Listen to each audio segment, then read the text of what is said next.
So, good afternoon. Good afternoon. Good afternoon. Thank you all for coming. My name is Renato Sabadini. I'm the CEO of All Digital, the European Federation of Digital Competence Centers. And I'm elated to see so many participants. Probably more are coming, and some will not be able to join us because we have a capacity of 100 people on the Zoom, and so whoever comes later will be able, however, to follow the streaming on our YouTube channel. So I'm extremely pleased by the success of this and for the interest for this webinar. As you know, this is the translation into an online event of what should have been an event in person, but that following the coronavirus crisis forced us to turn to this medium, and which makes your participation even more extraordinary. Because it's really the mark of genuine interest. It's very easy to get people to participate to an in-person event because there's usually some perk like a nice reception or refreshment afterwards. But in this case, I'm happy to see that truly you're all motivated by the subject at hand. So we have a panel coming up, but I will leave this to Nikolaos Kontinakis to present it immediately after me in a couple of minutes. The running time of this event is until 15:30, so 3:30 p.m. Central European time. I would like to thank very much my colleague Gabriela Rusova for organizing this webinar. It was quite a lot of work, especially in the exploration of the possibility that to host it online and with so many people, and also to consider and propose the streaming of it. And so I guess Gabriela is also in the control room, so to speak, of this connection, and she will, if needed, intervene at some stage if there are any technical issues. And voila. So we can see Nikolaos hasn't joined yet. We'll give him a couple of more minutes. And otherwise, I think I can hand over to Gabriela and let her do also the honors for this webinar. Thank you all very much again for coming, and I'm sure we will enjoy this webinar. Thank you. Gabriela. Thank you very much, Renato. I hope you can all hear me. So I'm Gabriela.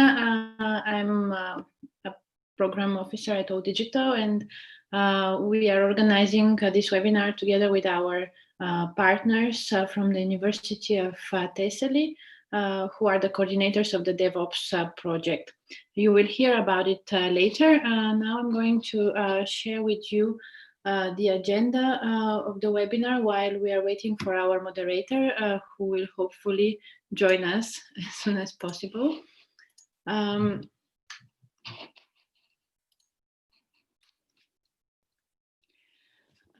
So after the nice welcome words from our CEO Renato, we are expecting indeed Nikolaos from the Europe Cities Network to introduce us to the topic. And then we have 5 outstanding speakers, and we are very much looking forward to hear what they have to say on the topic of future smart cities and how to build the capacities for sustainable digital transformation of cities, including how to make sure that citizens have the necessary skills in order to access the services and benefit from the smart city solutions. And then we will also speak concretely about the DevOps approach, which is at the center of our project and our training program. And we will hear first from Panagiotis Wambetidis from SWORD Group about this technical approach from the IT side, and then from Panos Fitsilis about the project and the training program. But first, we'll start with Martine Delannoy from Digipolis. She will speak about the future, what the future cities will look like. Will they be smart? She's the Chief Foresight Officer of Digipolis. Basically the ICT hand of the city of Ghent, a very innovative and forward-looking smart city here in Belgium, but she is also leading the task force of the Eurocities on smart cities. So she has the European perspective as well. Then we will have Davor Meshman from the Open and Agile Smart Cities Network, who will delve a bit deeper into this open and agile approach and how cities can benefit from it in order to improve their problem-solving capacities and become more efficient. And then we will hear from Casper Van Hout from Murcia municipality more concretely on the other side of the skills coin, which is the citizens' skills. We will have a short break in between, as you can see from the agenda. We hope not to lose you, but just to get some air, go to the bathroom or get a coffee, because our online event is 2.5 hours. So it would be nice also to have a bit of time to get up from our chairs. As Renato said, unfortunately, we don't have the opportunity to share a coffee together during the break, nor at the end of the event, as we usually have the pleasure to do.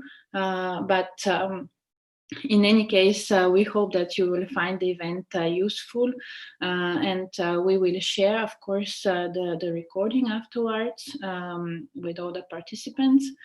And if anybody wants to keep in touch or get in touch with any of the speakers, of course, we will be happy to provide this contact. At the end, we will have a half an hour questions and answer session. So please keep your questions for the end, unless any of the speakers wants to accept some questions at the end of their own presentation. Otherwise, please post your questions or comments in the chat. You have received by email some housekeeping rules, and one of them is to keep your microphones muted. I guess most of you, or most of us, are now quite used to this online mode of meeting, and this is one of the rules in order not to disturb the speakers. Also, yeah, if it's preferable that you keep your cameras off as well. Well, I want to wish you a very useful and interesting webinar. With this, I want to invite our first speaker, Martine, to share her presentation and to start her intervention. So I stop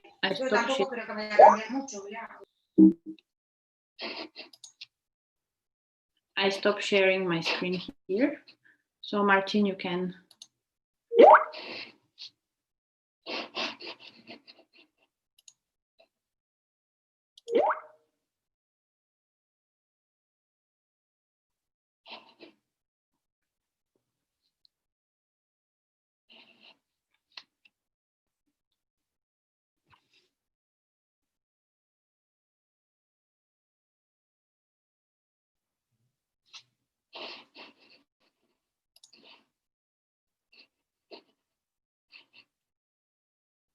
Good afternoon. Does everybody hear me? I personally hear you very well. I hope it's the case for everyone. Yes, sure. Yes. We can start. Hi, my name is Martine Delannoy. Sorry. Just one technical issue. Yeah, good afternoon. My name is Martine. I'm happy to share a few thoughts with you today. I'm currently actually one of the few Chief Foresight officers in Europe, and I work on a daily basis on smart cities and have been doing so at DG Polis for the past 14 years. As Gabriella told at start, DG Polis is an intermunicipal collaboration in charge of the ICT for the cities of Ghent and Antwerp in Belgium, and I'm mainly focusing on Ghent. I started off focusing on the e-inclusion aspects, of course, an essential part of smart cities, but I think Caspel will tell you more about that later. And after I broadened it to the present smart city issues and also now the future. So the focus I have together with my great team and colleagues at DG Polis and at the city of Ghent is at the crossroads of digital technologies, cities, and futures. I started off with a bold title. I hope it intrigued you and invited you to come to this conference. So, will future cities still be smart? This is a short but complex question that entirely depends on how you see cities, how you interpret the word smart, and how fixed you think the future actually is. Is it already predetermined or isn't it? So this might give a different result than it would have a few months ago, but let's give it a try with a bit of participation. I would like to start off with a few questions, because in essence, your perception and answers influence how you address issues, and this is especially the case in smart cities. So I have 3 questions prepared. I'm not sure if they can already show the question.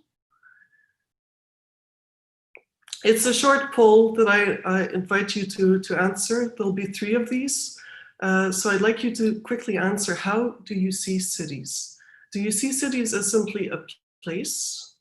Do you see city especially as a service provider? Or do you see cities as both and eventually also a lot more? So please answer.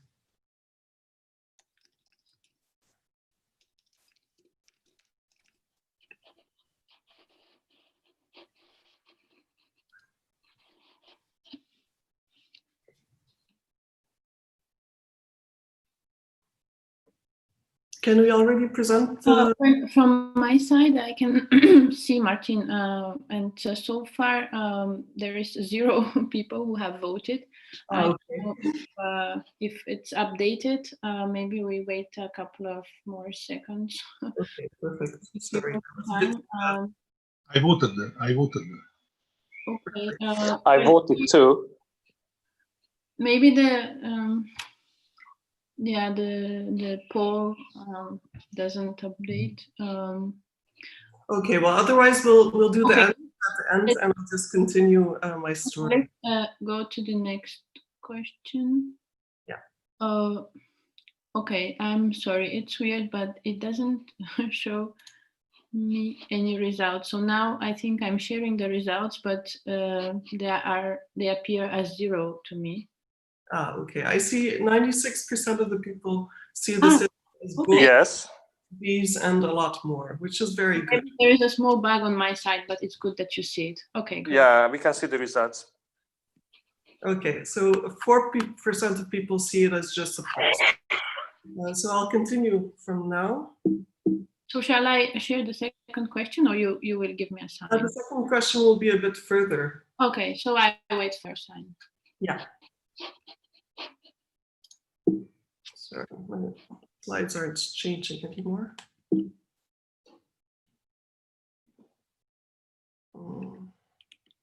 Yeah.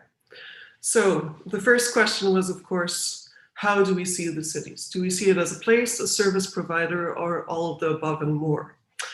If it were just a place, a set of buildings with an infrastructure, which is, of course, what most books on future cities cover. They cover an urban development side of a city, already with And the urban development already has a very strong tradition of thinking with the future, of course, because you don't build a building for, let's say, 2 years. But if you think of all these ghost cities, like, for example, Songdo, which is known as a smart city, but has very few citizens, or Ordos Kanbashi, or Lingan, or many, many others that are ghost cities for various reasons, you'll allow me to question, I hope, if a city that's almost empty is actually ever going to be a smart city. And further on, if you look, and none of the people have answered this up to now, that if a city is just a service delivery organization, then all you are really is a citizen, is a client. And when it comes to city, there is no alternative. You can either choose to stay or to go. You can choose to use a service or not to use a service, but you don't really get an alternative to a city service.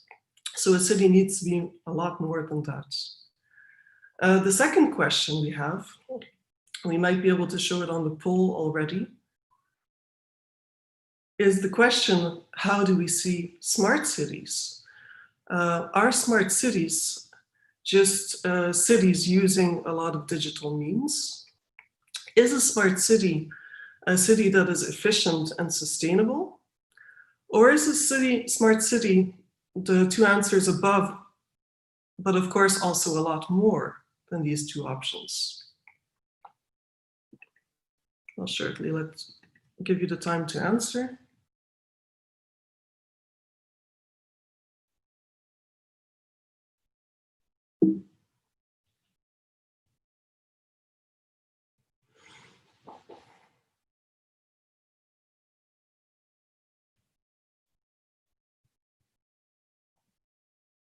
Okay, do we already have some answers?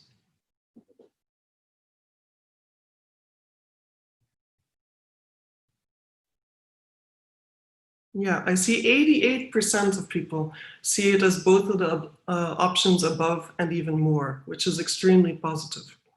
12% of people see it as cities are just efficient and sustainable, which might of course be also a lot. So if we go further, it depends a lot, of course, on how we see the city. And the smart city concept actually has evolved through the years from a smart city 1.0, a city that is especially tech-driven smart city, and an industry-led approach. And actually, I still remember colleagues of mine in other cities standing up in protest against this approach. A few years later, we got Smart City 2.0 approach, which is mostly a tech-driven approach, but city-led. So the city helps decide on which challenges have to be addressed. And then we have the evolution to a Smart City 3.0 approach, which a lot of cities are adopting already, which focuses on technology as an enabling issue, but citizens as actually being the co-creators of solutions. But what should be next? I think, actually, with many other active in this field, that we need to move towards involving all the stakeholders of a city in a network. So when we're talking about quadruple helix, we're talking about the government, academia, citizens, and organizations. This involvement should be present in policymaking and execution, because the future of a city involves all of us, the common good, right? So we need to embrace, not ignore, the complexity we live in. We need to move from a top-down approach to a networked city-making model, which is a coordinated way of involving all stakeholders in an equal playing field. So that's what I hope the smart city will evolve into, future city 4.0. And when you're talking about city, when you're talking about the challenges cities are facing, you have, of course, sustainability and you have efficiency, but you have a lot more than that. And these are taken up in the SDGs very well. So you have one specifically allocated to cities, on sustainable cities and communities. But if you look further in the SDGs, you'll find a lot of themes that are also especially present and especially important for cities, which cities have to play a role into. So a city is not just a service distributor. A city tackling all these issues is especially not easy.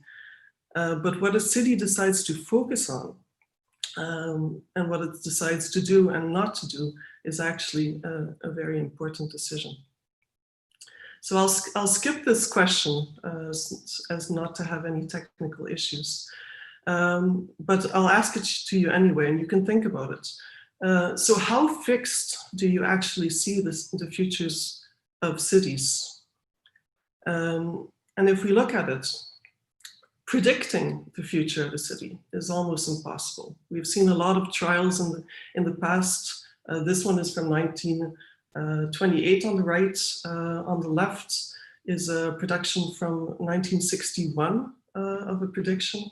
So you see a lot of predictions, and of course they're incorrect when it comes to a lot of feats. But we have to, as a city, as cities in general, think about the future, because every decision we take, every time we decide to focus on one issue rather than another, or decide to ignore an issue, we're actually impacting the future and the next generations. So this is the focus of cities. And the role of cities in this is actually growing, constantly growing, in fact. If you look at the UNESCO figures that were stated in 2019, you have that more than 50% of the population in 2020 is living in cities. Of course, you might debate how they define cities, but even though you might have issues on how they define it, it is growing up to 70% they expect even for 2050. So if I confirm my first points, cities are more than just big bricks and mortar or services. The smart cities are more than just technology added to an infrastructure layer. And collaborating around the cities of today and tomorrow is something we actually have to do, and is something we're doing across a lot of cities. When we're talking about foresight, which is, of course, a thing I focus on, we're building up on two elements. We're building up on hindsight, and we're building up on insights. Hindsight is actually everything we can learn from the past. It's everything we know through experience. It's everything we can learn from successes, but also from elements such as Sidewalks Labs that has been stopped 2 weeks ago. So why has this been stopped? What can we learn from this? Was it just the corona, or were there other issues? When it comes to insights, we often tend, especially nowadays, to think especially of big data. We want data. But data is only part of the story, as you'll find, for example, in a book by Jeff Mulgan, The Big Mind. There's a lot of information we have through contacting different people, observations, live models of the world, analysis, prediction, memory, and we can only really get a hold of all this information if we work intelligently and together with citizens. So what we do with Foresight, nobody can predict the future. And then anybody that tells you so is actually not really working on the future. But what the Foresight does do is actually help us deal with the future. So through Foresight, we increase the awarenesses of changes in our world. We do this by scanning for trends, counter trends, new developments, and also spotting early signals. We see what is happening and work out what this implies in the long run. This unveils new opportunities, but also risks we can prepare for. We look at technology from our organization, but we also look broader. We look at anything that affects a city, really, and the use of technology in it. By doing this, we broadened options to choose from and increased understanding of what could happen so that we can prepare for it in advance. These elements and techniques are, together with the hindsight and insight, the basis for discussing and choosing on a common future. They form the basis, actually, for all future cities. So when we're working on Foresight, we often question different things. So what if questions? What if citizens retain ownership of all their personal data and everything that's produced through their actions? What if cities are able to customize a large part of their services? What if the barriers around academic knowledge were completely lifted? What if 3D printers would allow us all to make just what is needed at a local location close to our houses? All these things have implications for cities, and all these things are things we should be thinking about. So within my team, we work actually with a cyclists. We work around inspiring people to share ideas. We work in engagement. We work to actually see what the various options are for the future, but also decide on which options seem the best actually for our specific city. And then we also work on co-creation.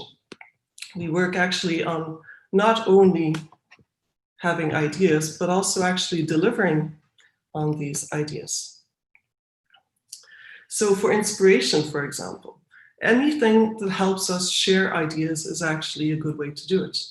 One of the ways we're working with for the moment is post-corona post. We're inviting people to share how they see the future after the period we're going through for the moment. But we could also work with, for example, experientials. I'm going through this fast, so I'm not sure you can read it completely. But this is a board attending people to the fact that their use of the toilets will provide data that will be used further. Of course, this is not a real event or real functioning application. If you see at the bottom, you have 2027. But these are the type of things that get people thinking, and that's just what we want. Then we come to engagement. With engagement, we also always try to start off with a question, with something that really involves, that really is important to the different services or different groups. And then we work out scenarios. We start off with a local question and involve others, specialists, but especially people that think in an innovative and different way. And we translate these into options, into policy lines. And of course, then the leaders get to decide and start off acting on the different policies. We also did this in Ghent around the use of technology in city with this future scripts we worked together with Erasmus Hogeschool on. And then we come to co-creation. Co-creation is actually where we start trying the ideas that come out of the futures work. So for example, we had a project in a museum where we're working with devices to allow them to enrich their visit of a city. So they choose to wear this device, go through the museum, and through the pattern of their visits, we can give them extra recommendations. And of course, they choose to wear this device or they choose not to wear it, which is perfectly privacy compliance. But what does this mean actually for smart city leaders, which is actually the focus of the DevOps project? For smart city leaders, I found a very good figure developed on strategic intelligence by Maccabee and Scudder in 2011.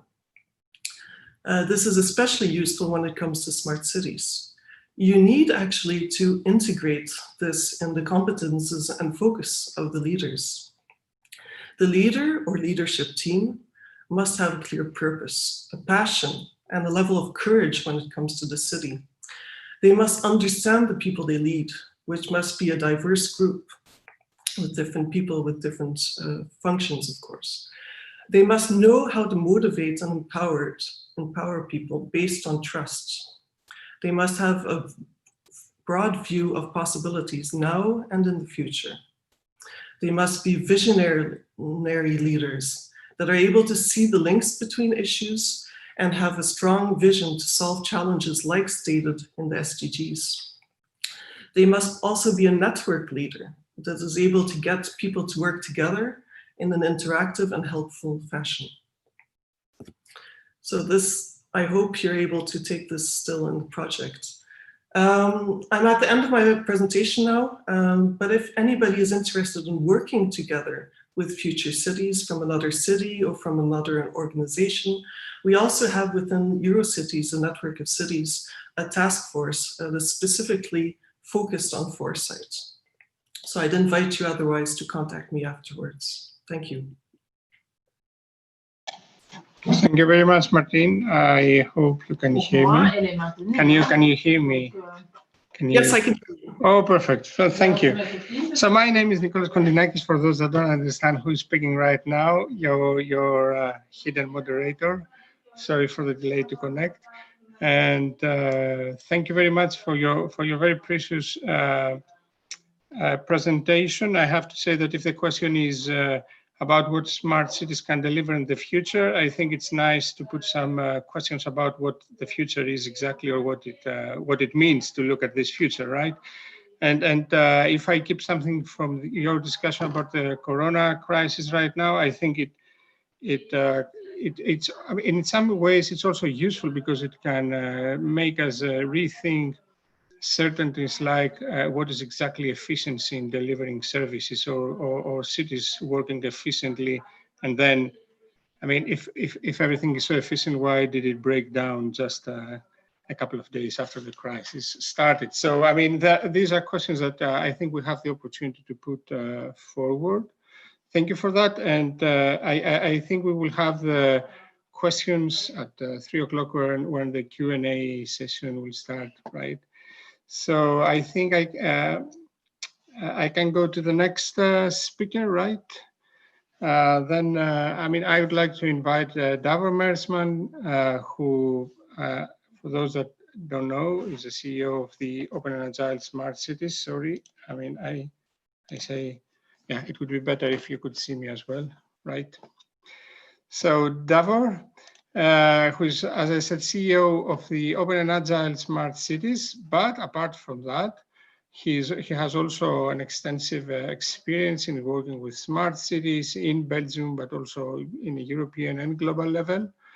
And I think he will put now a more, on one hand, again, the cities element, because he's working with cities. OASC is a network of cities, but also I think a bit more technical on what exactly, how can we go, right, create these famous smart cities? How can we do it? So Davor, the floor is yours.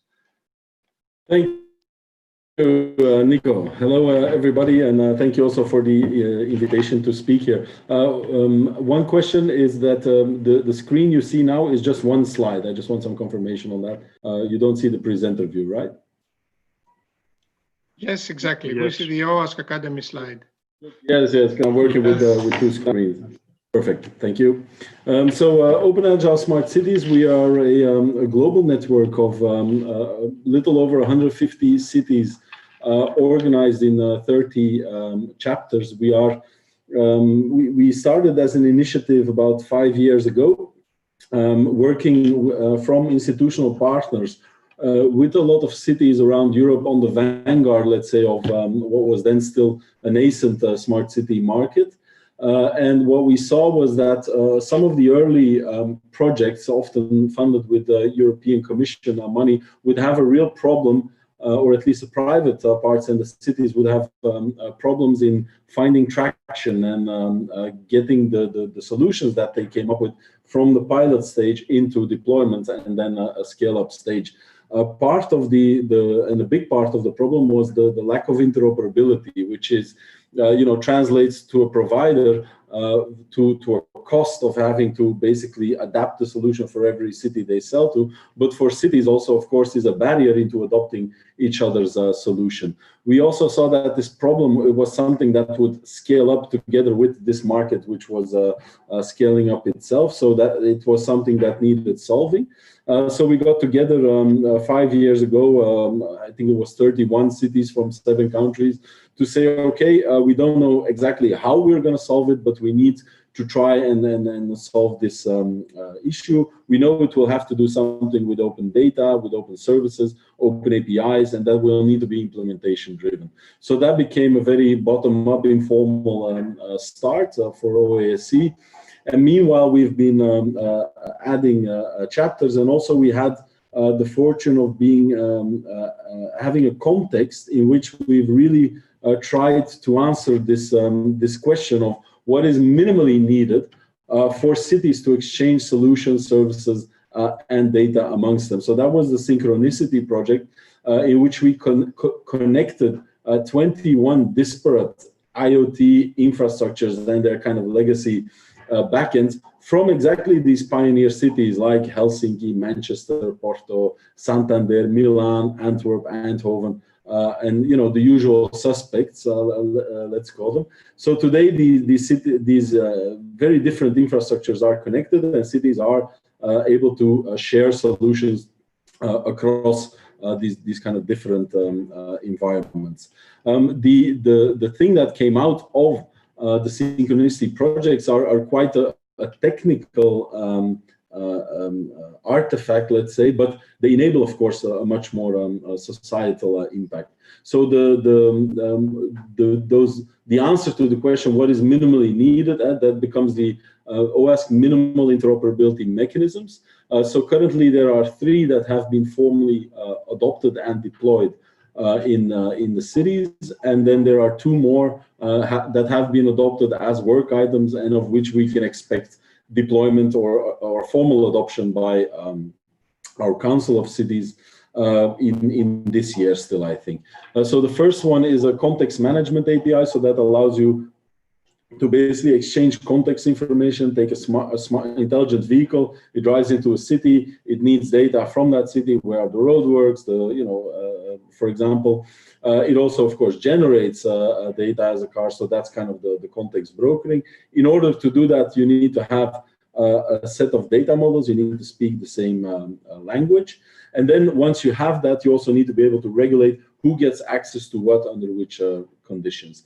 Then we have a 4th MIM on personal data management, allowing basically, irrespective of which city you are in Europe and the world, to basically broker personal data and manage that from the perspective of the citizen. And then also MIM 5, which is, so the MIM 4 is proposed by the city of Helsinki, and then the MIM 5 on fair and ethical AI is proposed by the city of Amsterdam. And that is essentially a way to look under the hood of where AI is taking decisions on behalf of cities, citizens, or impacting citizens or other stakeholders in the smart city ecosystem, so that you basically can detect where there might be a slant towards with some ethical implications. Currently, we have more than 30 cities who have deployed the MIMS. Then, of course, the whole network has adopted the MIMS worldwide over 30 countries. So for cities, of course, the benefit of adopting the MIMS is that you avoid vendor lock-in, because you have these interoperability points and all vendors address them in the same way. So if you're not happy with one, you can easily or more easily exchange or change vendors. For the, I think with the recent Corona and COVID-19 situation, what we've seen is that this, there were also always these dimension for cities of ease of use and cost reduction and things like that as a logic for adopting them. What we see now is that this dimension of speed becomes very important, because if you're already interoperable, you can quickly start sharing each other's solutions and best practices throughout the network. So that's kind of the power of minimal interoperability. And of course, for the companies who oftentimes are the ones doing it or executing the visions and demands from the city side, they have an addressable market. They can develop once and then deploy many times, which of course impacts the individual product, but then also the investability of the companies themselves. So on this road that we've been at, we started as this bottom-up initiative. We incorporated as a not-for-profit based in Brussels a little over 2 years ago. We've worked with a lot of the important partners in achieving and executing on this vision, such as the European Commission. We work, for example, in the context of the Joint Boost Sustain Declaration or Living in EU with many of the units or most of the units that cover smart cities there, and try to coordinate efforts. With the United Nations, initially that was mainly on the technical side. Recently, that's also UN Habitat, UNECE, and so forth. I'm also part of the Global Council on SDG 11. And then we have a lot of networks that we work with, Eurocities, who's our sister network here in Europe. And then a number of other networks. I won't go into much detail, time considering. Important to note, I think, is the initiative that has been taken during the previous Finnish presidency is to create a frame to which both cities and national governments can commit in terms of what is needed to scale up digital transformation across Europe. And I think that is of particular importance, not because it allows only the big cities, let's say, to exchange solutions amongst each other, but it allows also a cost-effective way of addressing the long tail. And I think it's important in the smart cities discussion to really onboard the interests of communities and the long tail, who also house a large part of the population, and have a lot of benefit in being able to replicate what has been developed in contexts where there is perhaps more economic firepower or specialization or knowledge in general. I think to execute and innovate and then create impact that is reusable for smaller communities. So what we do as OSC essentially is de-risk the market. So we put the train tracks on the same width so that trains can be built and so forth. So for cities, it's the avoiding the vendor lock-in. For companies, it's having more potential adopters for a certain technology, and so forth and so forth. But what we also have seen in the last years is that digital transformation, it's happening, but it's happening with brakes on. And part of it is, of course, this risk that's inherent in kind of where the field is at, but that is also due to due to a knowledge gap. So I think the pace of change in which cities can transform themselves as administration is slower than the pace of change that the technology is handling at the moment. So I think the topic of today's webinar is of particular importance. I also applaud the consortium for having these kind of targeted efforts in upskilling and building capacity, something which is very much needed. If you look, for example, at the number of the numbers coming out of various studies, you see on behalf of the cities, you see that a lot of cities agree that digital transformation is here. It's very impactful. It's transformative for the sector. But then if you look at the main challenges in addressing digital transformation, obviously finance is a big one, but that's a perennial problem, I think, for cities in many ways.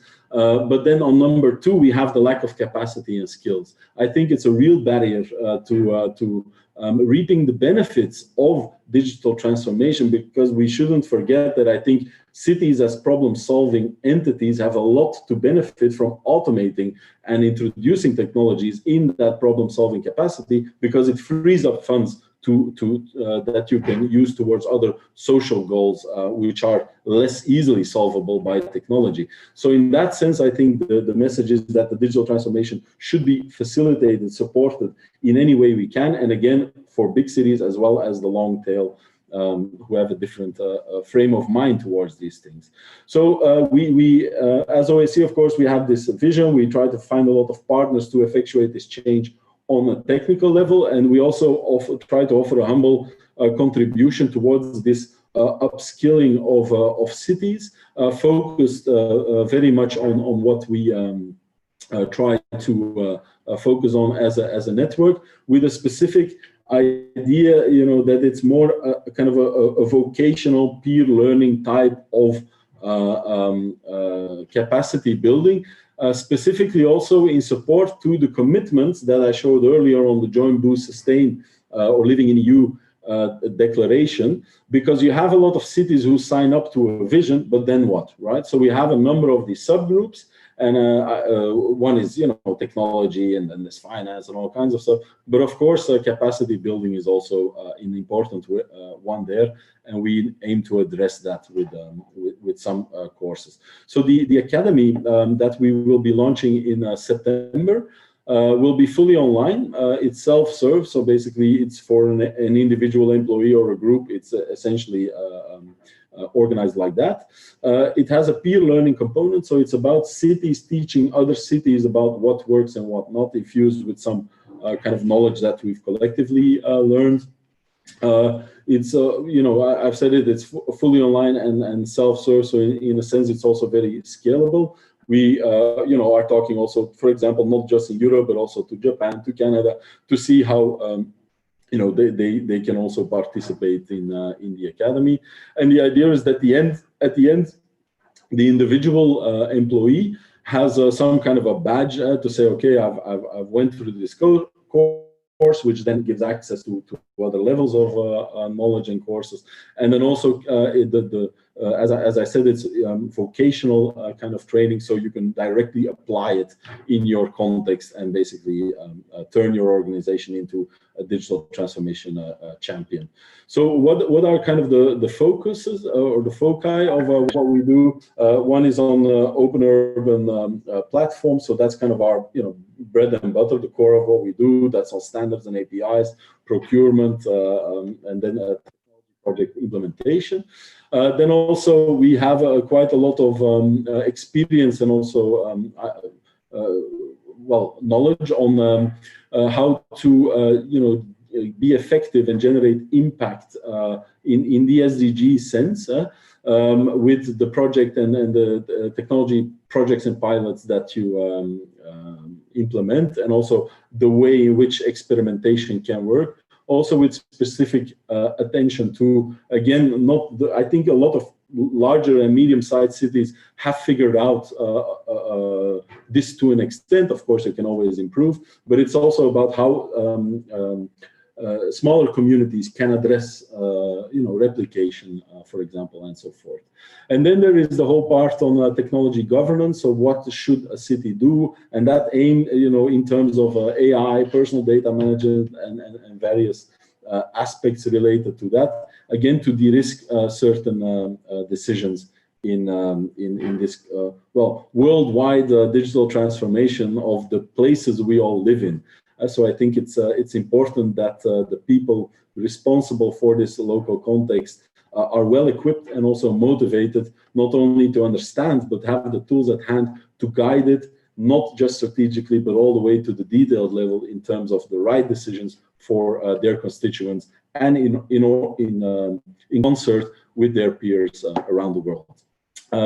If you have any questions, I would like that you ask them now, if you have a few minutes, because I don't have, unfortunately, I have to leave in about half an hour due to other commitments. Thank you. Okay, thank you, Davor, and thank you also for keeping really having a really good time management. And I would like just to say a comment. Then, I mean, if we have to take some questions now. What you mentioned about, let's call standardization in a soft way, right, with the MIMS that are developed through the OWASP. I think one advantage that people don't easily see is that it can help also cities with the development of their skill set and the people they need to hire, because they don't need to hire a Google data scientist and a Siemens data scientist. I mean, I'm just throwing names here, but they have to get a data scientist. They have to get people with you know, I mean, right now we're used of all these very specific roles. I mean, more like people that know a tool or know a technology very, very well. But actually, what happens, as you said, when you change vendor or technology or something else happens, it's a bit of so trying to connect what you presented with the skills theme of the also in another way of the webinar. So if you have to leave. Yes, then may I ask if we have questions about Davor? About me or for me? Yes, sorry, yeah. For you. I mean, for your about your presentation, I wanted to say, yeah, exactly, for you. Sorry. I think that, yeah, you can raise your hand or write in the chat if you have. Yeah, or you can also send a mail or just ask it later, and then they'll reach us and we'll be happy to answer any questions that you have. Yeah, that's true. I mean, if someone has a very pressing, boiling question that has to make while you're here. I don't see anything. I don't see any hands or question. Do I see any questions in the chat? Sorry, let me check one, Davor, and no, I don't think I see something. So I think Davor, we can let you go, right? Well, I'll stay for the next week, but I have to unfortunately leave during the break. No, I mean for the Q&A. I mean, if something comes up while you are here, especially through the chat, I think it will be easy to reply. You have seen Davor's email for any further information. I think it's very important to connect and see what OASC is doing and what also we are together doing for Joint Boost, Sustain, and all these other initiatives that Davor mentioned. And since we, Davor made this opening, let's say, to talk a bit about the skills and how and all this capacity building, I think it's very fit that the next speaker, Casper van Hout, I tried to spell it in a Dutch way. I hope, Casper, that makes justice. Although Casper works for the municipality of Murcia in Spain, and he has a very strategic position working for European programs and international relations. And I think he's one of those persons that we see in let's say, modern roles in cities. These people that are the interface, trying to identify programs, initiatives, technologies, skills that the city needs to develop if it wants to stay really on the edge and deliver quality services. So I don't know if I said it right, Casper. The floor is yours. Yeah, that's fantastic. Thank you very much. Thank you for having me. It's always a pleasure. I love my job, so I don't mind talking about it. I'll start sharing my presentation. I'm not 100% sure if it'll work on the first go. Can you see the presentation? Yes, we can see your presentation. Okay, that's perfect. Yes. Okay, well, good. I don't know where the controls are.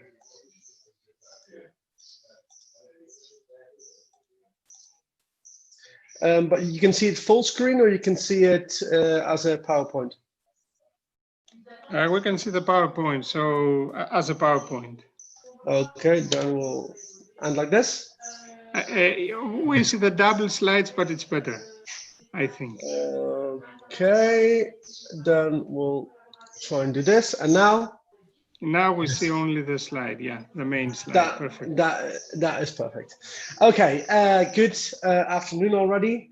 I'm very excited to be here. It was a very interesting topic. It was very interesting to hear my colleagues talking about those specific items. Also, Murcia, obviously Murcia is a big city. We are 450,000 inhabitants. We were the 2017 Smart City project for Spain, the best smart city project, which was founded by ERDF funding 8 million euros, and we are currently implementing it. So a lot of the challenges that they've been talking about and that we will talk about in my intervention and also afterwards are things that we have to work with every day. But Murcia is also the co-chair of the Eurocities Knowledge Society Forum Digital Citizenship Task Force, which is quite a mouthful. And I would like to start with a small introduction to the task force, because for us, it's all these things seem to some extent logical, but I think sometimes citizens or other collectives or even other departments within a city hall don't really realize the amount of work that goes into things like foresight, things like communication with citizens, things like digital tools, things like adaptation to the changing society we are living in. And so one example, and there's a lot of people that think this, is that the public administration is a bit of a laggard. I mean, in the sense that a lot of times innovation comes from private enterprises, new inventions. Just to think about any and all social networks we're using, they're just, it's companies that come up with those things. So what local governments and any government tries to do is to just to keep pace, just like our citizens do, and try to use those tools to well, to try and relate better to the citizens, to try and be a closer local government than in the past, maybe, in the sense of comparison. So the Digital Citizenship Task Force looks at how cities and citizens can co-create solutions to address local challenges through the use of adaptive communication. So we do work social media, we do work platforms, tools, web pages, and we explore how co-creation processes drive innovation. So what we try to do is work in 5 key areas, which are digital inclusion, adaptive communication, participatory decision-making, business development, and public services. Now, why do we do this? We try to do this to support the way cities embrace and shift towards this digital citizenship.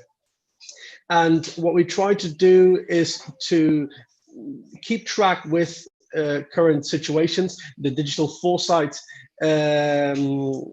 working group was about what is to come. We are more about what is going on and how we can use those tools to close the gap between more and less advanced maybe cities or administrations, and especially between the public and the public administration. So we explore how cities can engage and steer towards public interest, and we have special attention in this case for the citizen experience and the citizen way of connecting with local government. And obviously there is a digital divide, and not all citizens act the same way and use the same tools, but we'll get to that in a bit. So there are many definitions of smart cities, some of which have been mentioned here today or will be mentioned in the last conferences. But what about smart citizens, which is really what my intervention is about? There aren't that many. Nevertheless, what description I find particularly to my liking is that of a citizen that meaningfully engages in shaping their smart surroundings, which for me means that it's a citizen that uses new and smart tools, often digital tools, to co-create their city, to participate actively in co-creating their city. And now, co-create might seem a bit ambiguous, and citizens will not substitute the decision-making of local government just by using apps and posting Facebook posts, but they are key to providing input and feedback for local government.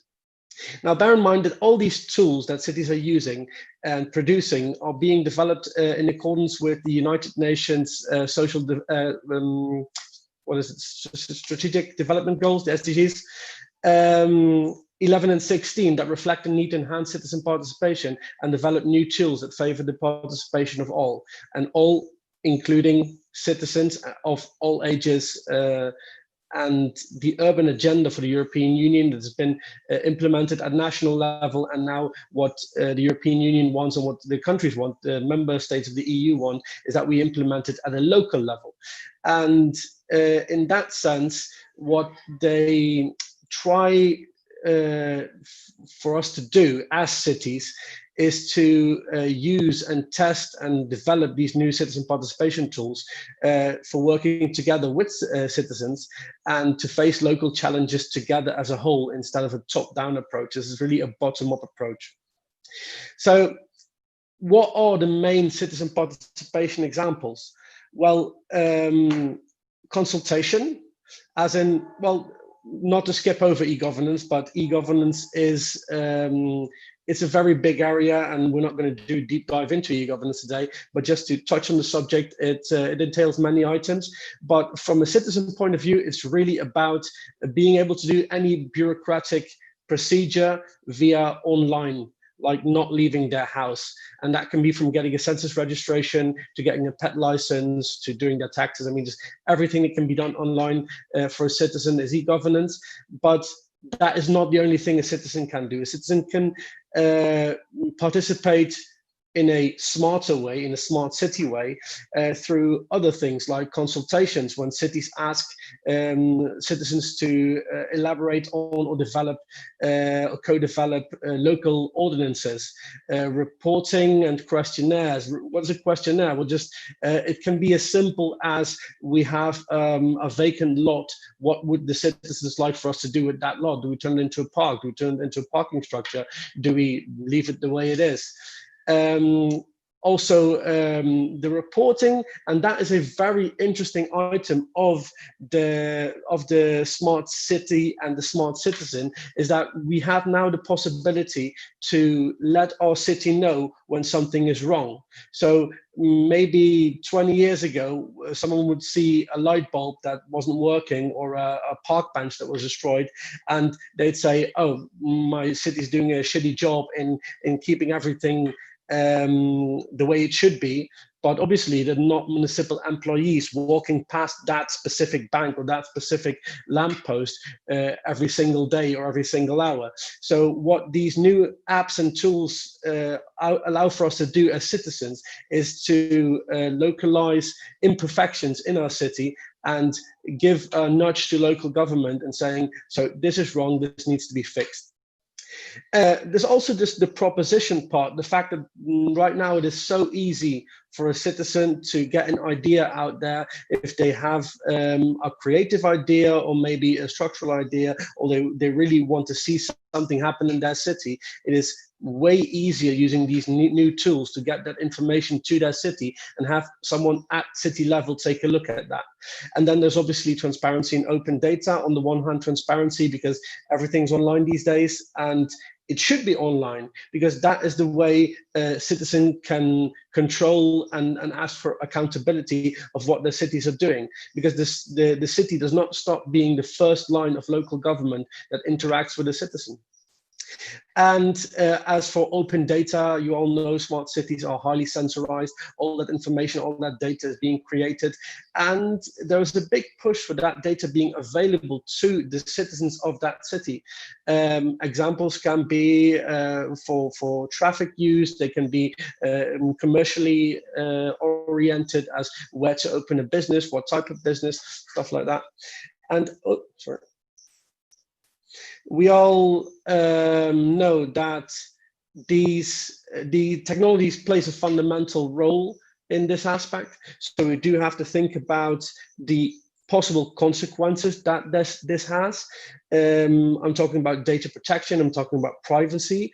And if citizens themselves don't take that responsibility, obviously there's legislation and obviously there's a lot of people behind the screens working on this, but in the end, it is the most likely outcome is that private companies will not care that much about individual rights and privacy unless government does something about that, or the European Union does something about that, and which is why citizens need to be aware of that and need to push for awareness and especially for transparency in that aspect, and to make sure that nothing of their personal data is being exploited.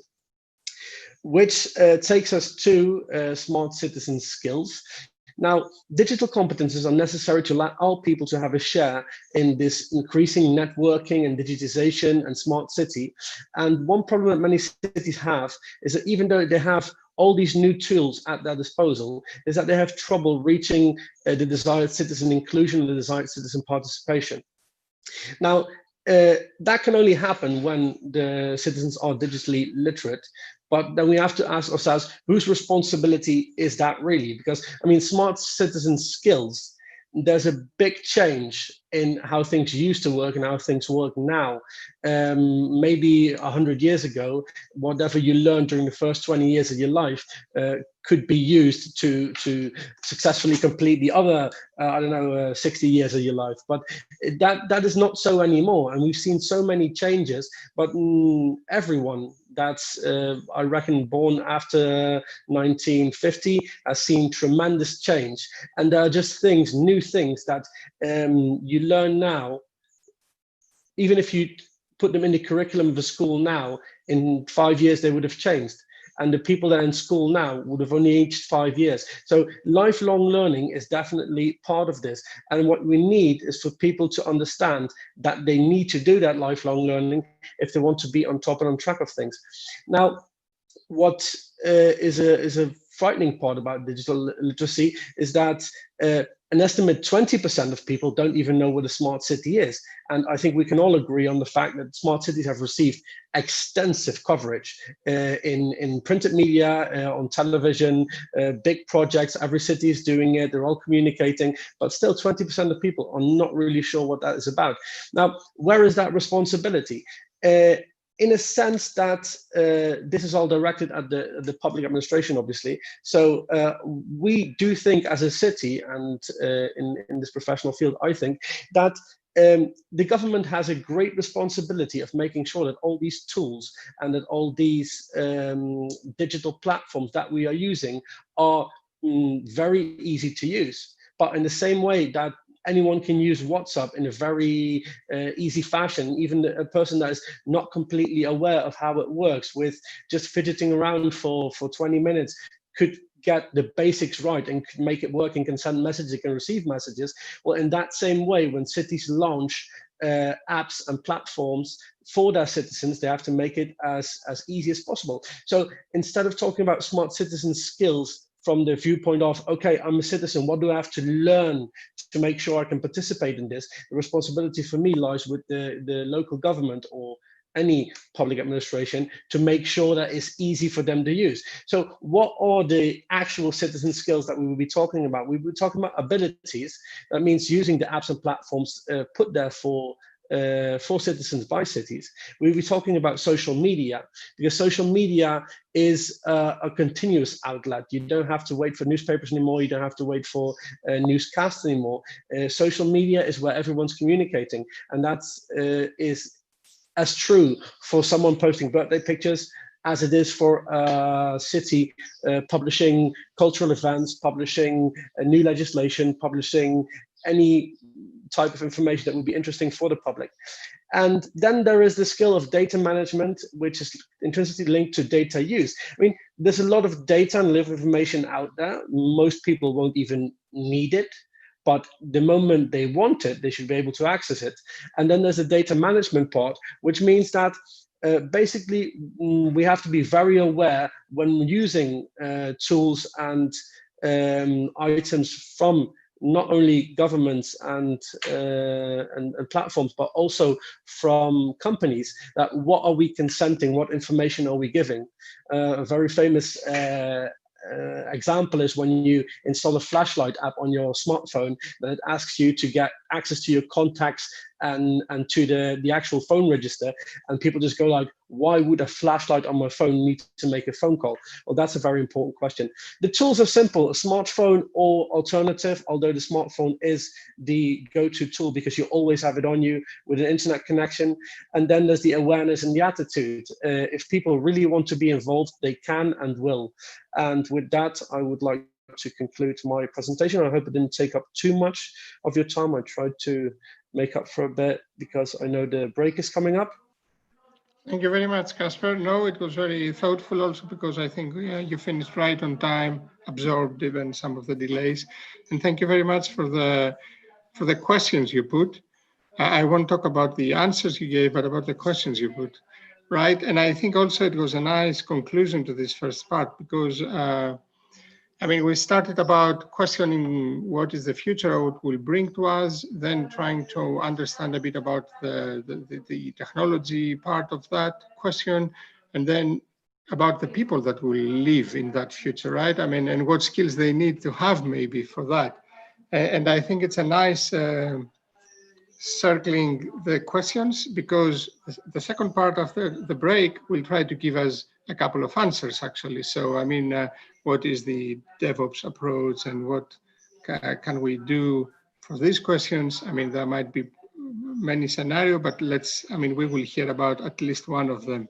So I think according to the agenda, we have a technical break for 10 minutes, right? Refill our cups of coffee, etc.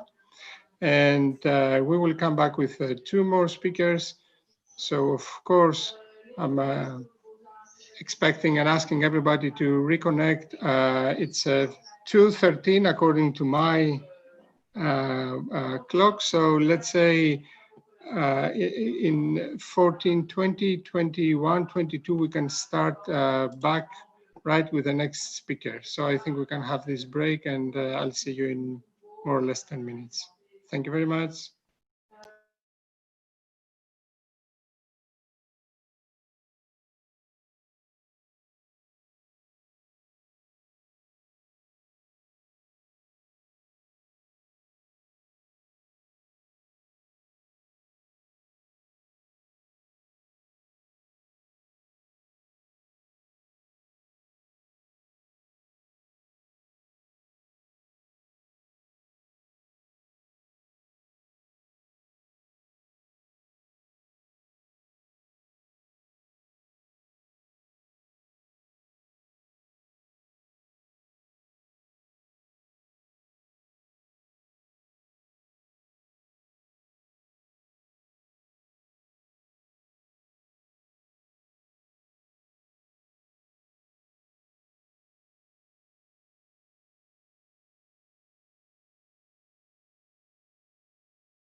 So hello again. Should I ask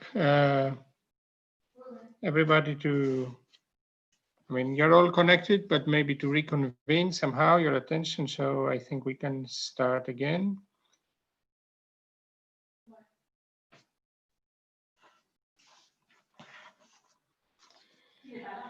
So it's, I hope you took advantage of the break. The good thing is that we are almost all here. So I think that's a good sign about the importance and interest of the webinar. And I'm glad that we will go for the second part, where we have 2 more speakers and then the Q&A session. And in this second part, we're going to discuss mainly about what is the DevOps approach and the DevOps project that, of course, also organizes this webinar. And the first speaker we have is Panagiotis Lambertidis, who works as an IT and security manager in large projects and with a specific experience also in DevOps practices. And he's working for the SWORD Group, a large international IT consulting and engineering company that helps organizations, among others, of course, public authorities in their digital transformation. So Panagiotis, if you are ready, I think the floor is yours. Thank you very much. Let me share my screen.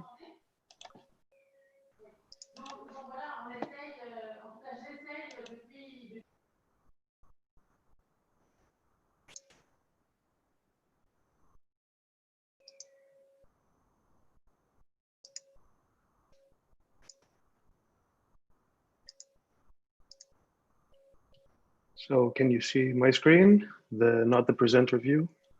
Yes, we can see a beautiful skyline. So I think that's what, yeah, that's you. Yep, so yes, it's keeping up with the theme of smart cities. Believe me, this was not intentional. It's our template, everyone. So thank you for inviting me to speak here. Very interesting presentations and ideas from our speakers. I'll try to tie this up with the previous speakers and how DevOps approach can benefit, let's say, and what it is and how it can benefit the future smart cities. So who am I? Nikos already presented me very well. So I'm an IT and security manager and a DevOps team lead here at SWORD Group.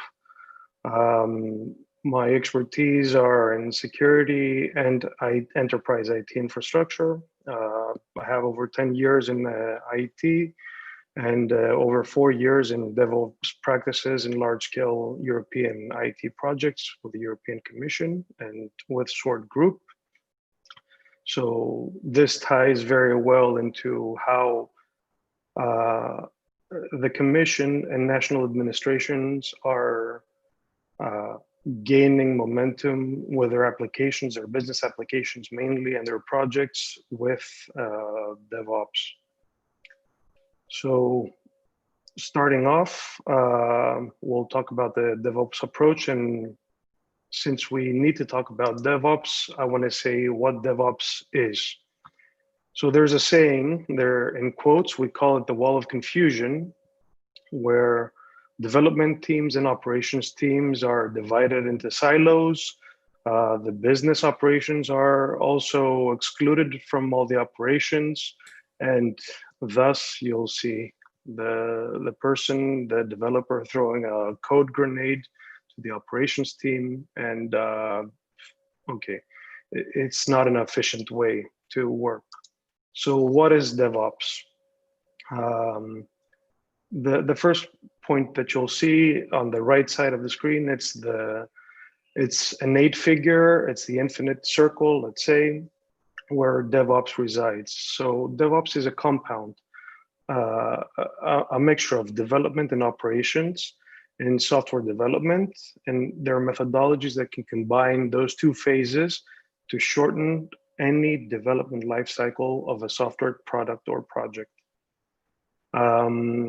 It is a methodology, it's an agile and iterative approach where teams between development, operations, and even the business side can work closely together so they can continuously develop, deliver, test, and improve any product that catches the initiation phase. The ultimate goal of DevOps isn't simply to just unify those two, but it's to result in shorter development cycles, have more frequent deployments of applications towards operations, and deliver higher quality products, and also happier customers or end users. So for the smart cities, it could be the consumer, it could be the inhabitant, or it could be municipalities, it could be anything.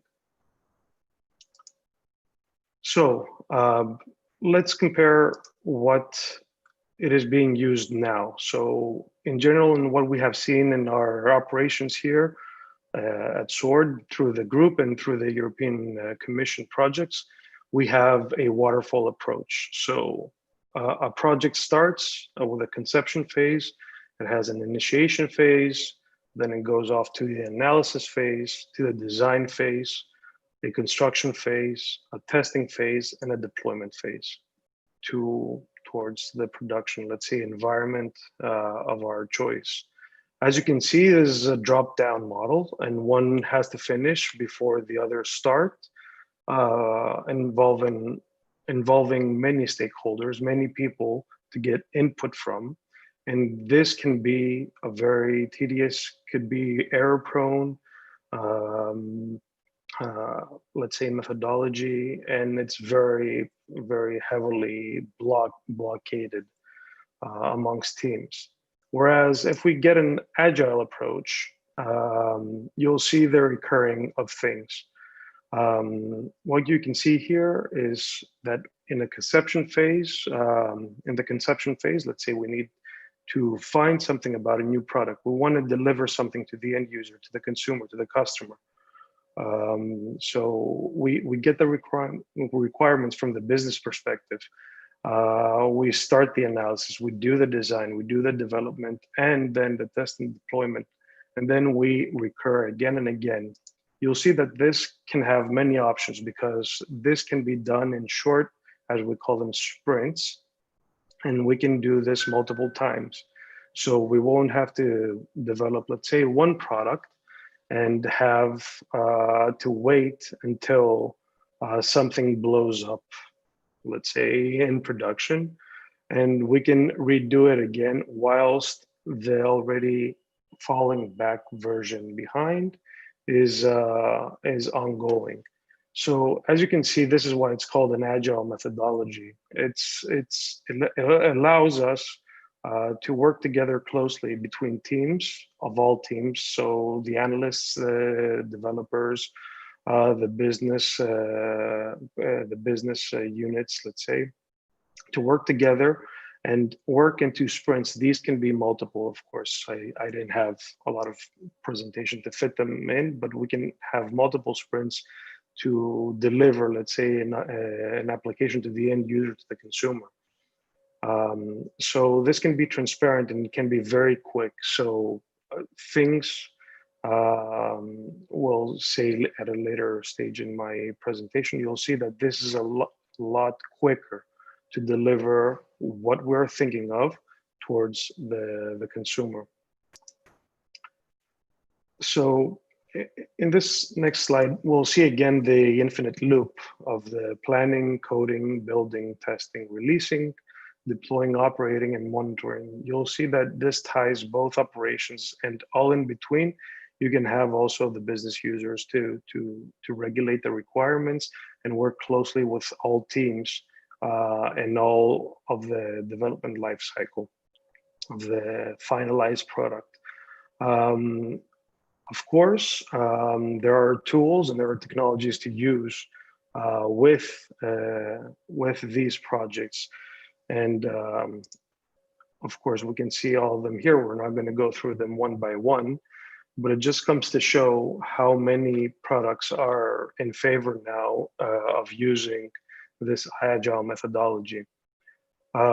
Best part of this is that almost 95% of these are free, so it won't break the budget to any organization or any city that might want to use them. Most of them are free to use and operate, and of course, these are all tools that we're using as well here. And it has streamlined a lot our development lifecycle, our testing lifecycle, and our deployment lifecycle. All these are tools that can be used to perform this DevOps approach in any product. So moving on, there are DevOps challenges. It doesn't come easy. And this is due to the fact that up until now, many and most of the companies promoted a waterfall model. Even the commission had this, and they are striving to go now towards an agile development phase. And we see that we have a lot of business challenges to overcome. So the first one we had already talked about in the early stage, the first slide that I showed. It's that we are creating silos between operations, development and operations. So what are other business challenges? We have to provision environments for the people to perform their work.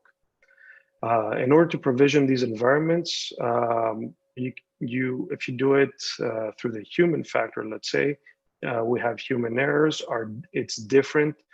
We might get a lot of errors and inconsistencies, but the challenge here is to eliminate this provisioning of environments so as to allow development and operations team to focus on their true parts, to build their code, to build their products, to test their products, and ultimately deliver to the end user, to the customer.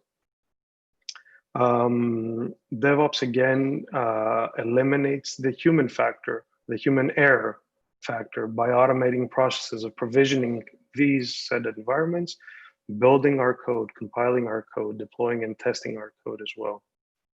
We have continuous software delivery. We don't have to say, okay, I'll do this waterfall approach and wait until the specifications of our new project come out so as to upgrade our application, our software. We can do a continuous software delivery with incremental builds, and as such, we can promote an agile model. As we said in the beginning, the mindset of today, and we are seeing that this leaves over the years now, development and operations teams have a segregated mindset. We mentioned silos, that we have developers in one of them, operations in others, analysis in others, and business units, let's say, in other silos. This mindset is what DevOps comes to eliminate and bring all the operations together. Our environments that we have, we can hear terms such as development, user acceptance testing, QA, production, conformance. When you allow them to be monolithic and having them as individual environments, you tend to get a lot of errors where these errors slow you down in the end.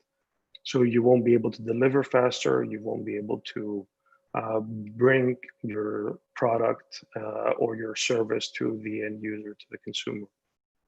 So everyone asks for a fast time to the market. With conventional methods, this cannot be done. If you have an agile method, a DevOps method, then this can be achieved quite easily. So the key highlights I would like all of you to take from this is These 4 blue boxes, and they're of my favorite, and this is what I talk to my teams, and this is how we move forward in our projects as well. Firstly, automate everything that we can automate.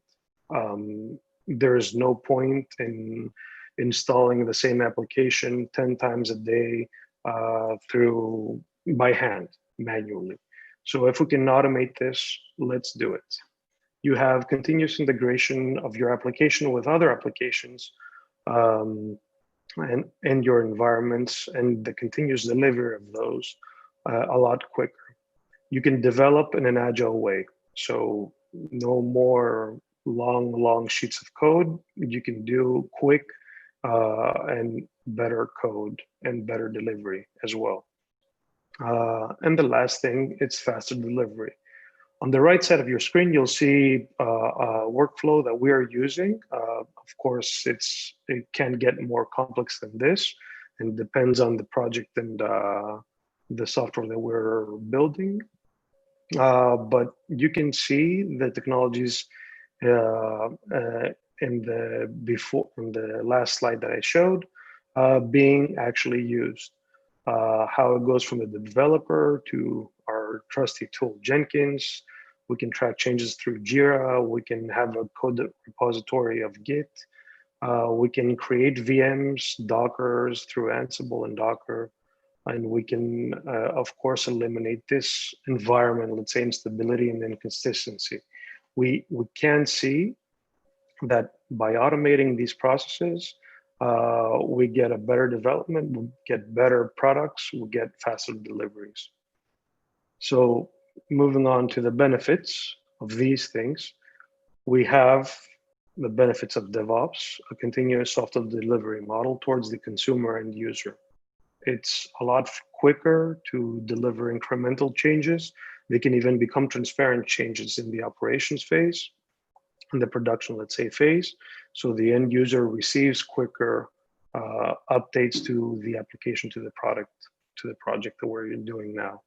So this is the second bullet as well. New features, we can deliver them quicker, and we have shorter testing times and shorter validation times. Since we're doing it in an iterative approach, there is shorter testing times and validation times of our updates and upgrades. If we find issues, we have faster resolution times because we can have additional, let's say, near to production environments replicated easily through some commands with a few clicks of our mouses. Our operating environments, of course, as everything is consistent, patched all across the board. They're all the same. You won't stumble into, oh, this one environment had, I don't know, patch number 1 and this had patch number 2. We all use the same environments across the board, and there is no inconsistencies between these. This can be easier to manage. We have less complex environments now because we know that we have a set of templates that we can use. So we have less complexity to manage. And of course, as all the tools and these benefits state, will have reduced IT costs. So how can this benefit, let's say, the next smart city? We can have a common approach between development, operations, and business teams, delivering the product, any product, to the consumer and user a lot faster, more efficient, and with minimal issues. So we can have a short example project. So Greece's Department of State, for their COVID-19 response, we had a portal set up and an SMS server for the users of the city. And if I recall, it was set up in just a couple of days because they could use this approach. The same thing can happen to all the projects of smart cities. As we said, we have the immediate involvement. So where I'm referring to business units, but this can be anything. It could be municipality officer, it could be the end user as well. It could be a voice from anyone in our products, in our applications, in our smart applications between businesses and DevOps teams. As we say, we can apply them in various applications and also devices. It doesn't have to be just software. It could be an IoT device, it could be for a sustainable environment, and a smart environment, for intelligent shopping. We see now every year, every other year, we see that IoT gets into our lives fairly quickly. It can benefit that we won't have a complex environment. So we have less complexity to, if we need a smart city, will be an already complicated environment. So the less complexity you have in your backend with DevOps, the best it will turn out in the end. So using also DevOps in an agile way, as we say, we have standard operating systems, standard environments, and standard templates that we can use and reuse.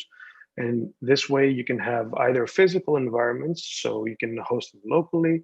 We can use cloud environments, so it's ready for that. Of course, it's ready for cloud environments.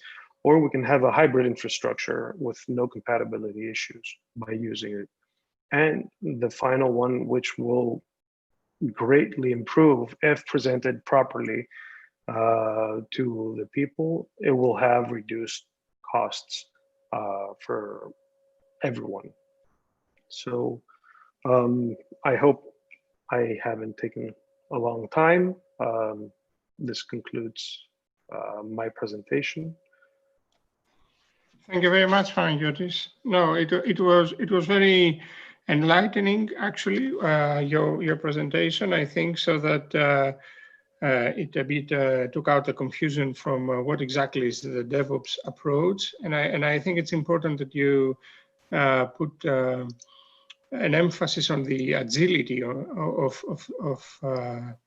how a project, a complex project, can become agile. Because also, if we're talking about cities, local authorities, and you add on what you described, of course, as a project, right, as the technical complexity. If you add, imagine the political and procurement processes, many times in a city you end up in a situation where the project becomes irrelevant before it's even finished or deployed. Indeed. And we need this kind of agility if we want to have results not only fast, but that make sense and are relevant.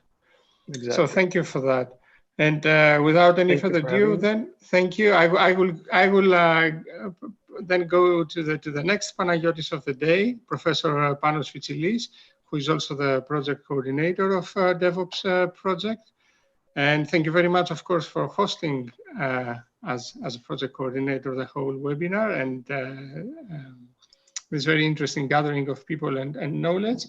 And for those that don't know you, if I may introduce you, I mean, you are a full professor in the University of Thessaly in Greece, and with a very extensive experience in project management, but also deployment, development of large IT systems. And I think whoever works with smart cities in Greece, but also in Europe, has seen your name around for many years now in smart cities and IT projects. So the floor is yours. Thank you very much. And we wait to see what you have to tell us. Thank you very much. Thank you, Nicola, for the introduction. It was really a very, actually, all this organization is a joint effort. All Digital is leading the organization of this online workshop. We're working together, as you mentioned, on this DevOps for Smart Cities project. And I'm the last presenter, so I will give you a brief introduction about this project. And I'm very happy because even though we have not talked or coordinated before, most of the people have addressed the same issues. And let me share my screen in order to to share with you my PowerPoint presentation. And let me go at the beginning. And usually ask, is it visible?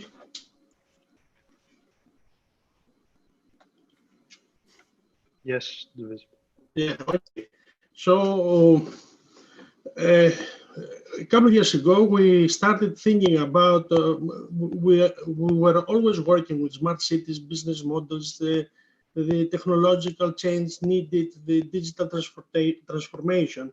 But quite soon we realized that in many cases, technology is not the problem.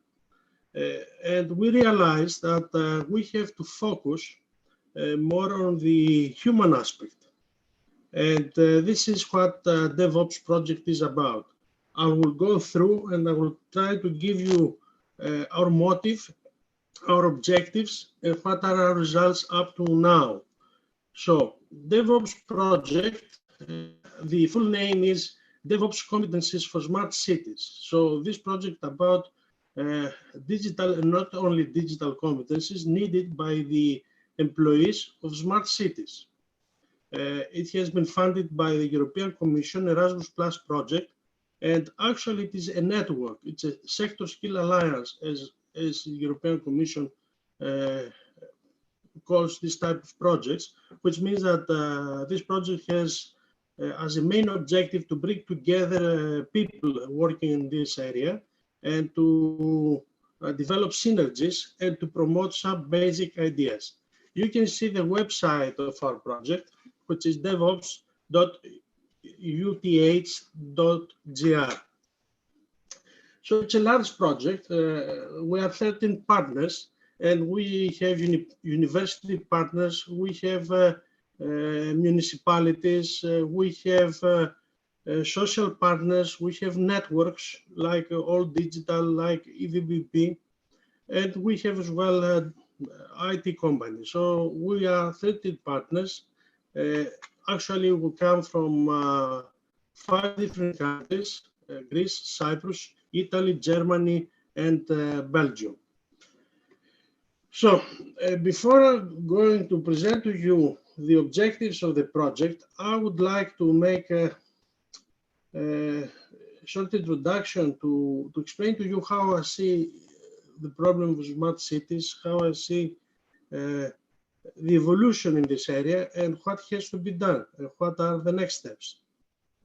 First of all, initially 10, 15 years ago, when we were talking about the smart city, we were strictly speaking about technology, about a solution that would be employed to solve a specific technical problem, like the parking problem, like the development of an IT system to automate a workflow within the municipality. It's not anymore. Smart city today, when we're talking about smart cities, we're talking about an ecosystem. An ecosystem that has complexity, that has variety, that has heterogeneity, that has many, many different stakeholders, that has different type of resources that have to be optimal, utilized, and so on. It's definitely an ecosystem. So if we're talking about an ecosystem and not about a technological solution or an IT system. So we have to consider a number of things. I have highlighted just 4 of them. It's not only them, but I think that these are the most important. So the first point is that we have to transform the existing systems into the digital equivalent or something better. And when I'm talking about digital transformation, this is a change project. This is a change process that we have to use technology to produce something that in many cases is totally different than before. So in most of the cases, European cities are not so much automated. People live there, they go to cafes, they go to restaurants, at least before the pandemic of coronavirus. And usually the size of the European cities, at least the majority of the European cities, are small. So as more communities with 50,000, 100,000 people, 200,000 people who don't have so many mega cities. So when we're talking about cities, we're not talking about the few, the 10 or more or less 10 cities that have 10 million of population. We're talking about smaller cities as well. So we have to transform the cities from what we had, that is a number of technical solutions that are isolated, to something that is more integrated. And we have to provide services to whom? To citizens and to businesses. These are the two main stakeholders that have to be served. And we are talking about the serviceization of smart cities. So the model has to change and see the city as a system that has many different needs that are coming from energy, from waste, from water, from health, from education, and all of them have to work together, or at least where it's needed. So the second point is the complexity. When we're talking about a smart city, we're talking about a system of systems. Therefore, as I explained to you before, we have to address all the issues. We cannot focus only to one of them, only to e-health, only to waste management. We have to focus on all of them. And when you have so many different requirements, so many different needs, so many different systems, then you have to be very careful how to make these systems work together. And in Europe, you find various organizations that are collecting data, comparing cities, the progress, which is something good because it gives the incentive to smaller cities to move forward as well. I have an example of data for cities.org that is collecting data about European smart cities and not only. So point number three, I have a small example. The European Commission, which is funding a number of research projects, the last few years funded a number of lighthouse projects that mainly were focused on solving technological issues. Smart grids, smart waste management, smart lighting. All these lighthouse projects were focused on technology, how to put technology to work for us. But in my opinion, not sufficient attention has been given to how the citizens will be engaged in this new environment, how to listen to the voice of the citizens, how to develop the skills, the digital skills they need in order to interact with this new ecosystem. It was not focused about developing the skills of the employees of the municipalities. It was not focused on developing the culture needed for this new environment, which is for me not something encouraging. So in my opinion, we need to change our focus and focus more on the people. And definitely there is a need to systematically train all the people that are working in our cities. At least here at the European South, most municipality employees are above 50 or even above 55 years old, and they are not having sufficient digital skills to handle all this new reality. And on the top, when you look at the training market, you will not find specialized trainings that offer a framework, a training framework, or a profile for how to develop somebody profile, somebody that wants to work in the IT department of a municipality and offer this type of services. And of course, everything is changing, and of course, software is changing. Panagiotis, just before me, explained the DevOps. The DevOps is trying to bridge two different IT teams, the IT development team and the IT operational team, making them to work together by breaking the silos where usually these people were working separately, and now we say that they have to work together. So DevOps is a cultural change as well, is a new way of working, and actually it is not only another change, but is another way to look at things. So from one side, we have the software development team. These people are usually developing new things. They're developing new services. We can call them inventors, metaphorically speaking. So they're focusing on changing things. On the other side, we have a team that is focused on stability. The operation team usually is focusing how to keep the service running, how the service should run smoothly without problems, how to serve the citizens or the customers without any problem. So we have a different of mentality between these two group of people, and in many cases they don't like each other a lot. So developers say, okay, Panagiotis said they are throwing the grenade to the other side. So they try to say that it's always, they have a blame culture. It's always the operation team, or the operation team, it's always the developers team that did the mistake. So we have to bring them together, these two different mentalities, one focusing on change, the other focusing on stability, and to change dramatically the way we are working.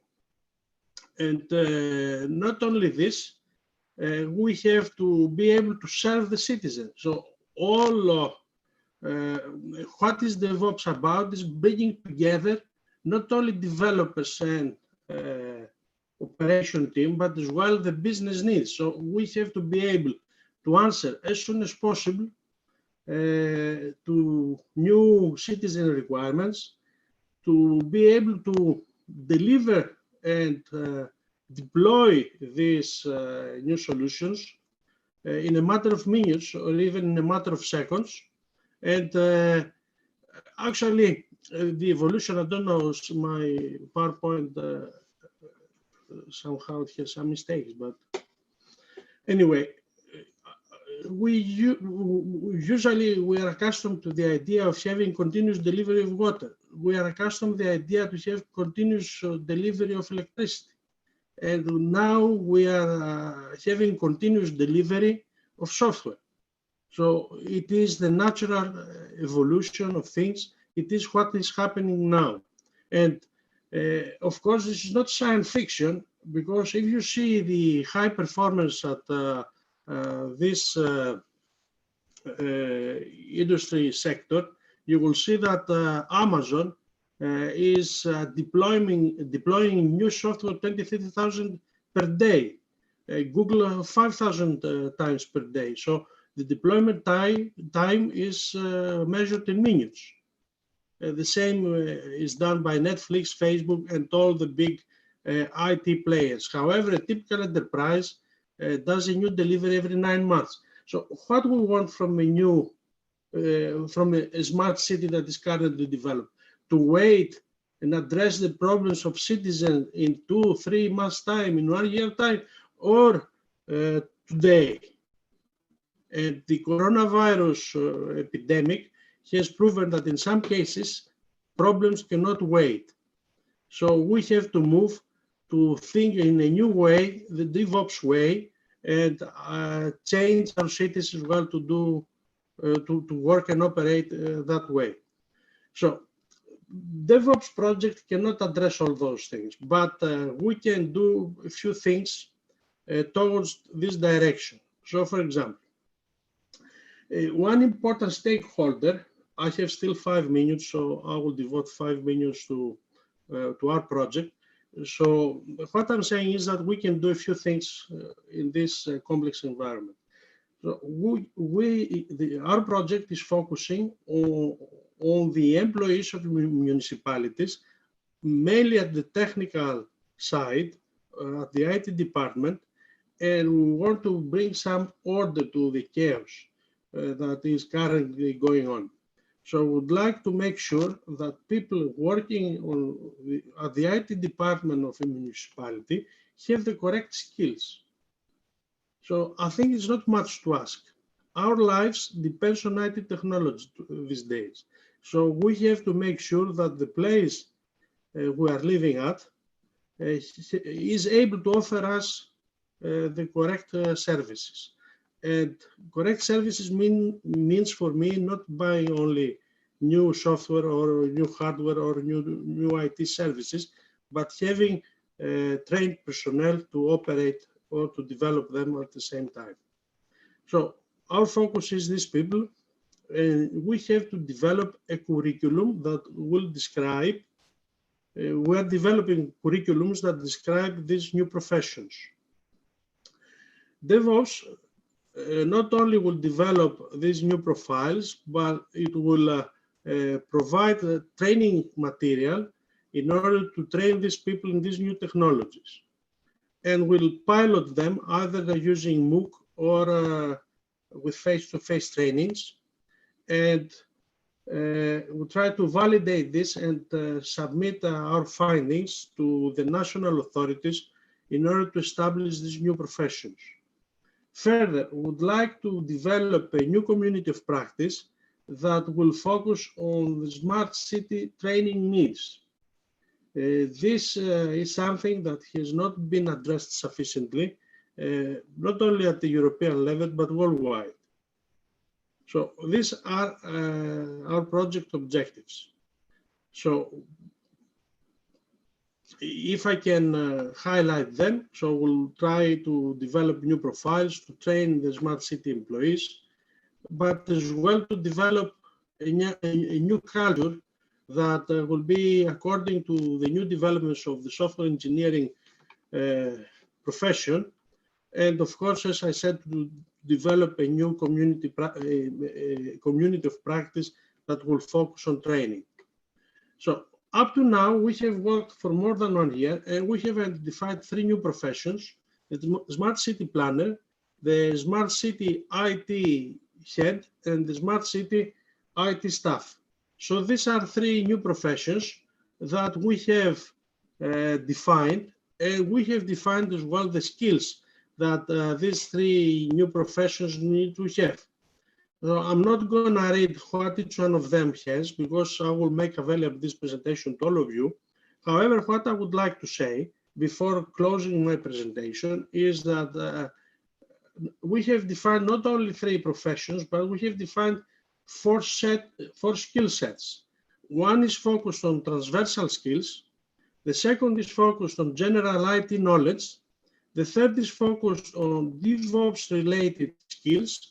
And the fourth is focusing on specific smart city knowledge and skills that is needed. So from one hand, we have the 3 profiles for the municipality official. And from the other hand, we have these 4 groups of skills or of competencies that these profiles need to develop. And of course, this is a list, an indicative list of the skills they need to have. It is important to define what somebody needs to know, but it is as well important to relate this knowledge with other European competence framework. So in our work, we have put effort to correlate what we consider as an important competence with the competencies that are available, that are present in the European competencies framework. For example, the European competencies framework, ENTRCOM, is about entrepreneurship. So the smart city is offering services.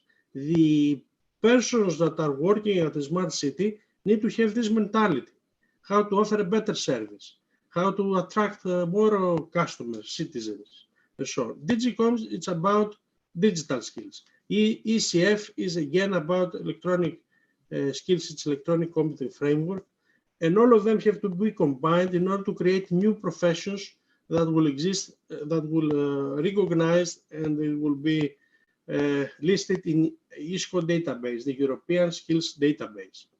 And with this, I'm closing. What I would like to say is that we have to focus on the people side. We have to focus both on the active engagement of the citizen, but as well on the personnel that are supporting, on the personnel that is supporting smart cities, on the personnel that has to make smart cities realities. And in our project, we are moving towards to this direction. Before I close, I would like to inform you that on 3rd of June, we have another workshop online again. This workshop will address in more detail some issues of the European developments at the level of smart cities, and we'll speak again about the training needs, but as well on citizen engagement. So the first part of this is mainly addressed for the Greek audience. However, the second part, all speeches, all presentations, all webinars will be in English. So it will be quite easy for somebody to follow, and it is open to all to the audience. So closing, I would like to thank you for being here, for attending this workshop. I would like to thank the organizer, and mainly I would like to thank very much the speakers for their effort and for their time. Thank you very much. Thank you very much, Professor. And I think it's very important that you, in the work you're doing, I mean, from our experience with cities, I have to say, we see, of course, that cities struggle not only to decide what technology they need to buy or develop, for example, but also what people they need to hire, what skills they have to develop to deal with this, let's say, smart cities movement or development. And we've seen, of course, that in the last years, many cities have started creating these positions of CIOs or CDOs, I mean, chief officers. But of course, we can understand that these people actually, I mean, their main task is strategic. So it's still a valid question. What happens with the people on the ground that will develop and deliver these services and these products? I mean, if a city develop any product, of course, but services, right, to the citizens. So I think it's very important to try to answer all these questions. And actually, the role of city planner is mainly focused on the strategy and how to do the digital transformation in each city. So the chief information officer, as usually we call them, will be called a smart city planner. Mm-hmm. However, there's some extra knowledge, some extra skills these people need to have. So you cannot take one from the IT industry in general. So in our workshop, for example, in 3rd of June, we'll have Mr. Habidis. Habidis was the Chief Information Officer of Athens for some years. So this person is highly specialized on smart cities, and we need more people like executives that they know IT technology, they know strategy, they know digital transformation, but they know the needs of the cities. Yeah. You're right, and after all, they also know how cities are run and how they operate, because sometimes exactly. The best intentions are lost in of course, on how these complex organizations work. I mean, the public authorities. So thank you very much for your presentation, and I think we have almost approximately 20 minutes for the Q&A. So I think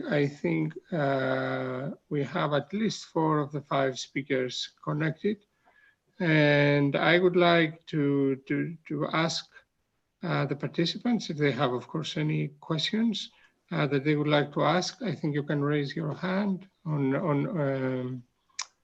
in the participants list, or you can use the chat if you want. I have seen some comments, but I don't think I've seen any clear questions. So I think now it's the time to ask our speakers.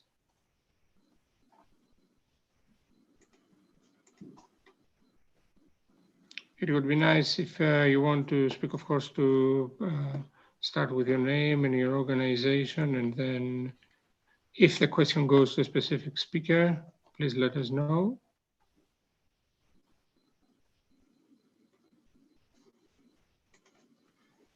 I'm going up and down the list to see if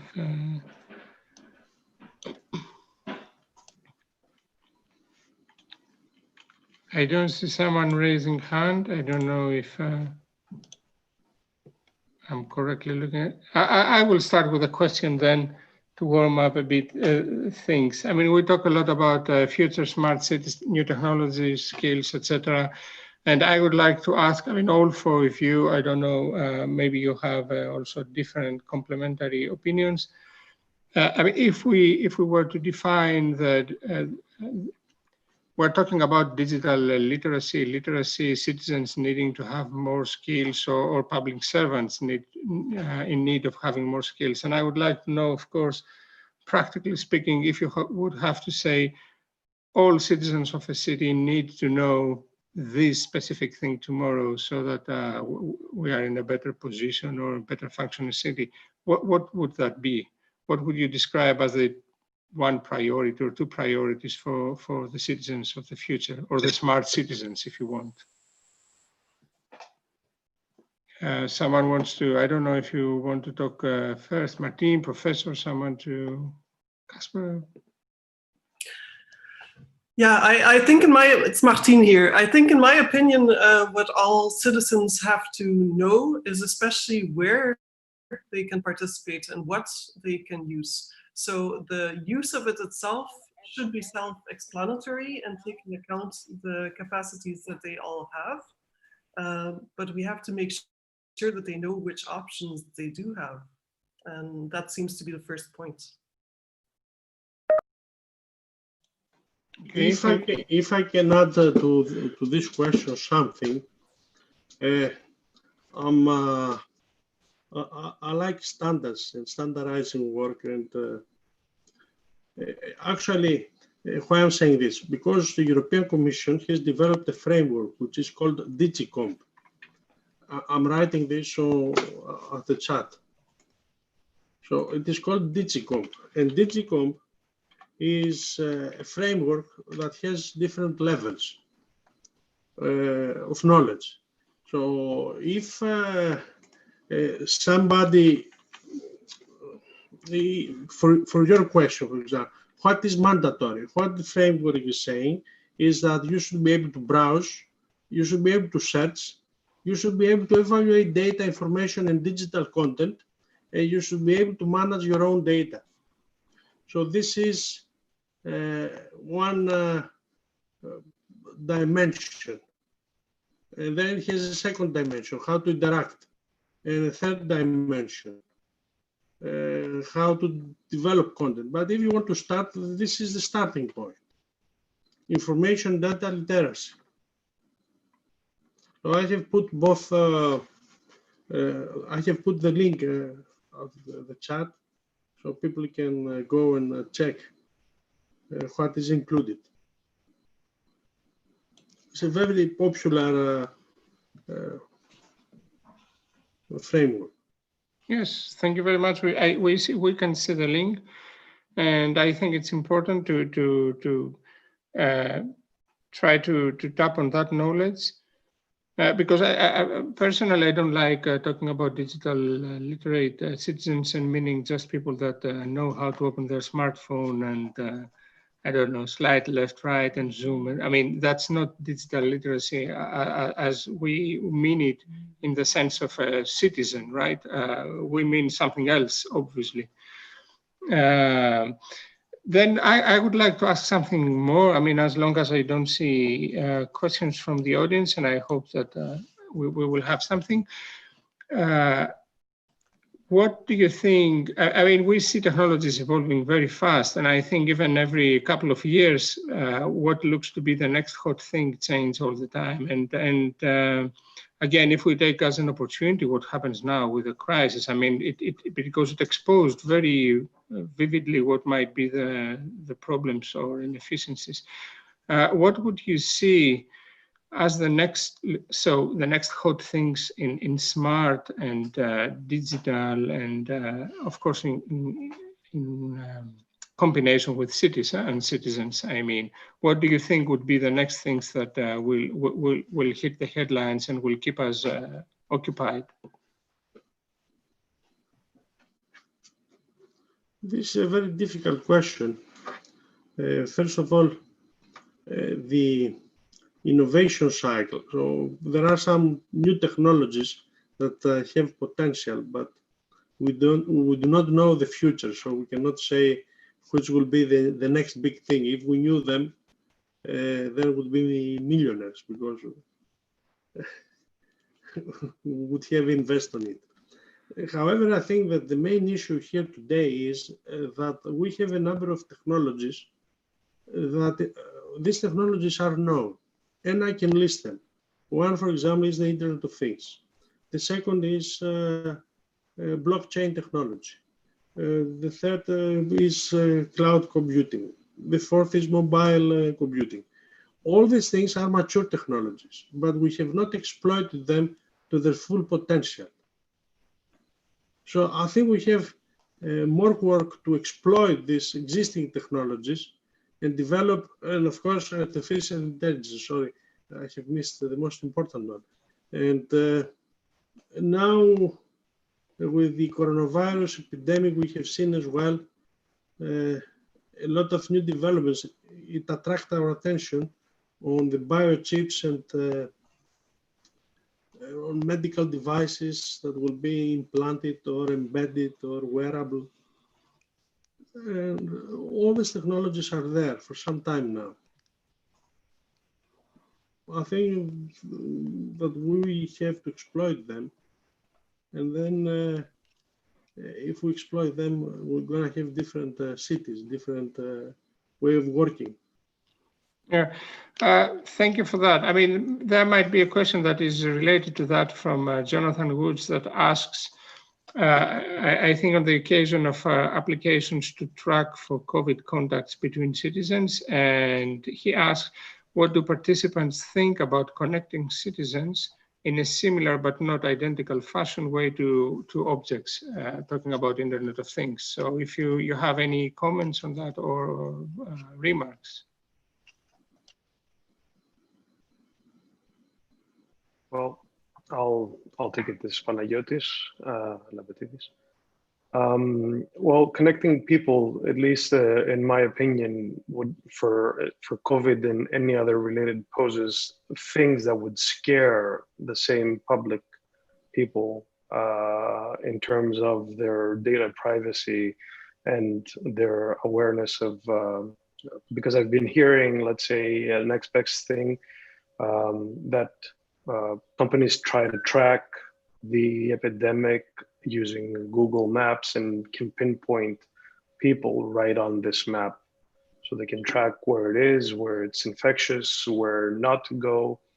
So it all boils down to how is the community going to allow the use of IoT, Internet of Things, or devices, or ways to track people. We've seen in the past that people don't like being watched.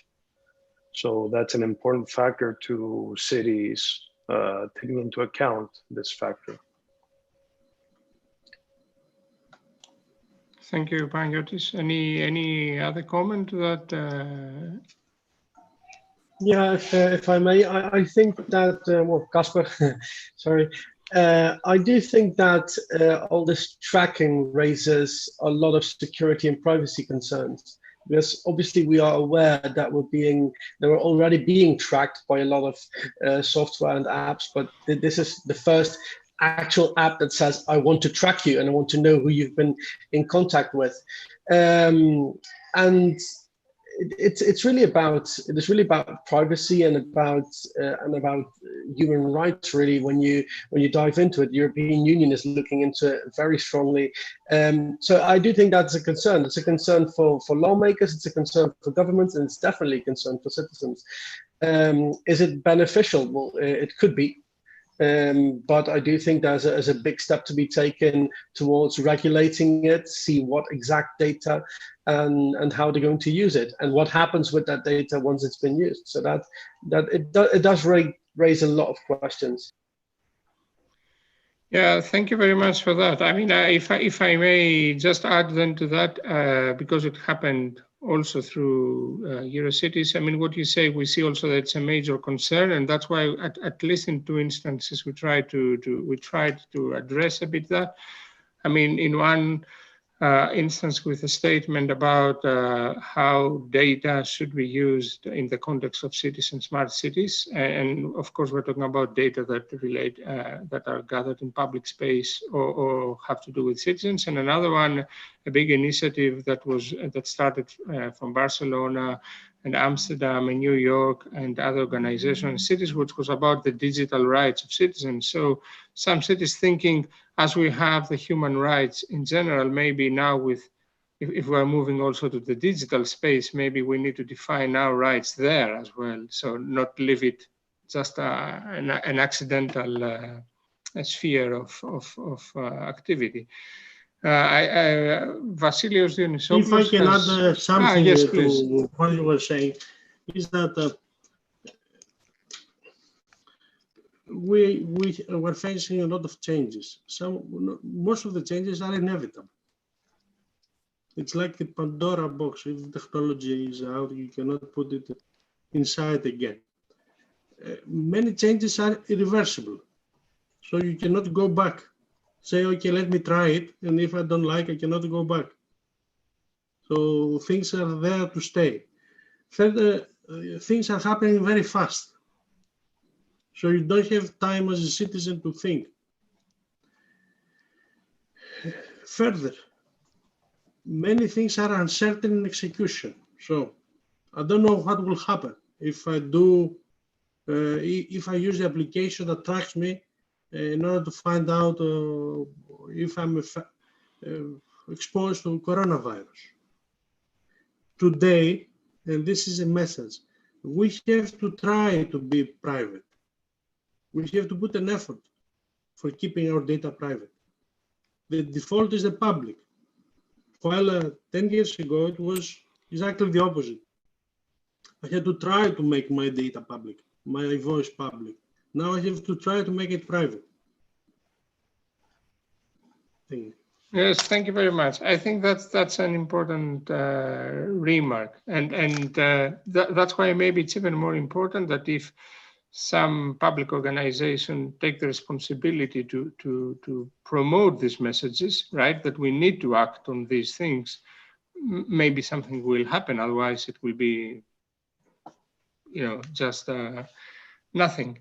Vasilios, I think, has raised his hand. If we can take Vasilios Dionysopoulos. Yes, thank you. I come from the municipality of Kalamata. So what I was gonna say, sorry about the background, is a default one of Zoom. What I was gonna say is that, no, it's not Kalamata. So what I was going to say is that all this data collection issues and all the data processing we want to do for the cities, they have to be very well defined. It's a very sensitive matter, and very sensitive matter for the citizens. And it's a bit strange in some situations when the actual municipalities are doing it, because the citizens don't understand exactly who the municipalities are working for at that point. What I mean is that, okay, we say that a lot of the time the technology is the solution, but you have to define the problem well, before you've actually proposed a solution. So what is actually the problem? Why you collect all that data? You have to be very clear with the citizens, and you have to define really well the limits of what you are doing. So it's not an easy subject, I think. And also on the subject of smart cities technology that is being used in the cities, I think that certain things are going slower than people would expect, because they don't take into consideration the real sometimes situation of municipalities, which is that you operate on a very strict budget, and you're not just a technology organization. You're not actually trying to exhibit technology. What you're trying to do is you have to improve the quality of life for the citizens, and you have to be able to prove two things. First of all, that everything you do improves the quality of life of your citizens, and second, that this is cost effective. And a lot of the solutions for smart cities, if you take them to a proper scale that you would like to have, not in a pilot scale problem, then they're not cost effective yet. And I see many companies doing publishing estimations for profits they might have for all these things. And I don't actually think that's feasible many times, because you in order to persuade the municipality to spend that money, you have to be able to show how they will save that money in the near future, or in the midterm at least. So that's.